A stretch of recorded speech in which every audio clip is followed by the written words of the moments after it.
হুইপকে mic দেন, বক্তব্য শেষ হয়নি, মাইক দেন চিফ হুইপকে। আপনার বক্তব্য শেষ, অভিনন্দন জানাই। শেষ করেন। যারা এই জীবন দিয়েছেন তাদের তো জীবন ফেরত, যারা জীবন দিয়েছেন তাদের জীবন ফেরত দিতে পারবে না, যারা আহত হয়েছেন তাদের মাইকে শোনা যাচ্ছে না, আমিও শুনতে পাচ্ছি না। আমাদের মাননীয় প্রধানমন্ত্রী ইতিমধ্যে আপনি পাশের মাইকটা ব্যবহার করতে পারেন যদি দরকার মনে করেন।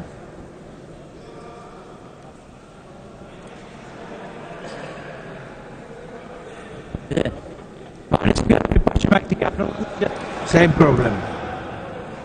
যাই হোক, আপনার মূল বক্তব্য আমরা বুঝতে পেরেছি।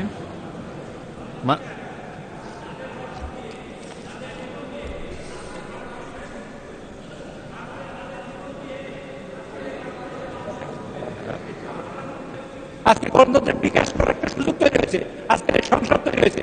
আমরা মাননীয় স্পিকার আপনার মাধ্যমে তাদের অভিনন্দন আছে। আর একবার কথা দিয়ে আমরা চাই এই যুদ্ধে, এই ক্যামেরায় আমরা সবাই শরীক হয়েছিলাম, আমাদের ভাই বোন আত্মীয় স্বজন এই যুদ্ধে।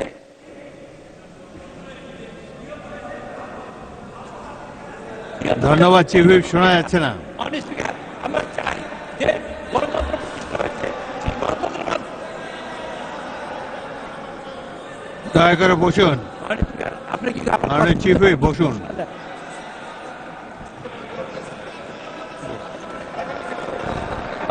আপনাকে ধন্যবাদ চাই। শোনা যাচ্ছে না কেন? আমরা সংসদে কি ছিল? প্রশ্ন করেছি এবং কথা বলেছি। আজকে আবার জুলাই সনদ নিয়ে আমরা কথা বলতে চাই। জুলাই সনদে কি হচ্ছে আর কি হবে সে বিষয়ে তাদের গভীর উদ্বেগ আছে এবং সেটা জানার জন্য তারা আজকে। মাননীয় চিফ হুইপ, আপনার কথা আমরা বুঝেছি, বসুন।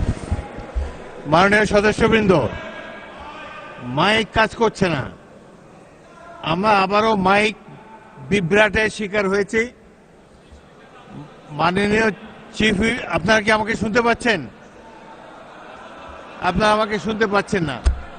এখন মুলতবি করে দিই কতক্ষণের জন্য।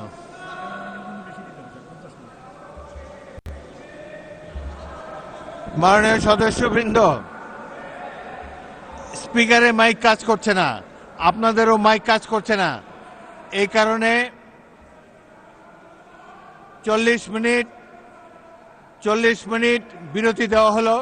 ইতিমধ্যে নামাজের টাইম হয়েছে না,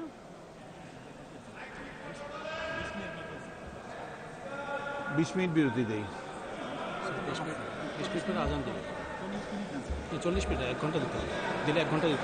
মাননীয় সদস্যবৃন্দ, আজানের 20 মিনিট বাকি এবং এই মাইক রিপেয়ার করার জন্য আরো 20 মিনিট, মোট 40 মিনিট সময়ের জন্য অধিবেশন মুলতবি করা হলো।